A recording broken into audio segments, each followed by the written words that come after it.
ما ترکا به دوست یا رفیق میگیم یولداش. معنی خود کلمه میشه راه و سنگ، یعنی کسی که بلا رو دفع میکنه، یعنی کسی که نمیذاره بهت آسیب برسه. به نظر من این بهترین معنی رفاقته.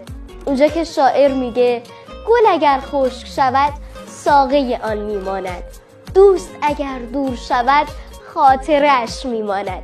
بفرست برا رفیق شفیقه. دوست دارم رفیق عزیزم. آی رفیق قدیمی، تو که هنوز زندگیمی، بگو کجا رو دنبالت بگردم. دیسک گردن داری، گردنت همیشه درد میکنه، بی‌حسی و سوزن شدن توی دستات احساس میکنی، دور آب درمانی و فیزیوتراپی رو خط بکش و اصلا به عمل جراحی فکر نکن. میخوام توی 30 ثانیه کمکت کنم توی 20 روز درمانش کنی. پس سیوش کن که گمش نکنی. حرکت اول، روی صندلی بشینید و با دست خودتون فکتون رو به عقب ببرید، 1 ثانیه مکث کنید و آزادش کنید. 20 بار هم تکرارش کنید. حرکت دوم، از پشت دو تا دست‌ها رو به هم قفل کنید و بکشید.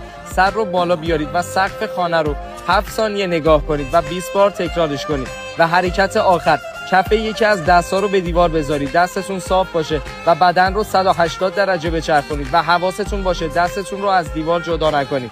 این پست مفید رو بفرست برای هر کی که درد گردن اذیتش میکنه و برای درمان روماتیسم مفصلی کافی عدد 9 رو کامنت کنید.